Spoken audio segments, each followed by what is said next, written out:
কোন ব্যক্তি presiding officer pulling officer হইতে পারবে না, আমার দলের হইলেও হবে না। জাতীয় সংসদ নির্বাচনে পঞ্চগড় ১ আসনে নির্বাচনী আচরণবিধি লঙ্ঘন ও রিটার্নিং কর্মকর্তার পক্ষপাতের অভিযোগ তুলে ১১ দলীয় জোট বিক্ষোভ করেছে। বুধবার রাত ১০টা পর্যন্ত জেলা প্রশাসকের কার্যালয় চত্বরে প্রায় ৪ ঘণ্টা অবস্থান ও বিক্ষোভ চলে। পরে নেতাকর্মীরা বৃহস্পতিবার সকাল ১০টা পর্যন্ত সময় বেঁধে আন্দোলন স্থগিত করেন। একই সঙ্গে জেলা প্রশাসক ও রিটার্নিং কর্মকর্তার পদত্যাগ সহ ৫ দফা দাবি তুলে কঠোর আন্দোলনের হুঁশিয়ারি দেন তারা।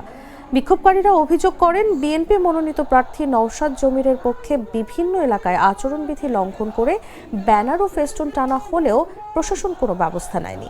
বরং ১১ দলীয় জোটের প্রার্থীর শাপলাকলি প্রতীকের ব্যানার অপসারণ করা হয়েছে।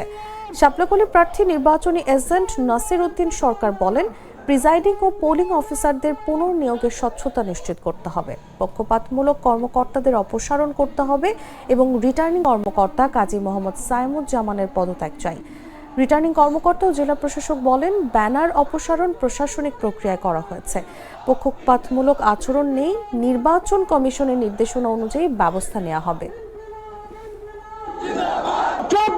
গত ফ্যাসিস্টের আমলের 3টি নির্বাচন, এই নির্বাচনে যে সকল প্রিজাইডিং অফিসার পুলিং অফিসার ছিল তাদেরকে গেজেট থেকে বাদ দিতে হবে। ২ নম্বর দাবি হল, দলীয় পদধারী কোন ব্যক্তি প্রিজাইডিং অফিসার পুলিং অফিসার হইতে পারবে না, আমার দলের হইলেও হবে না।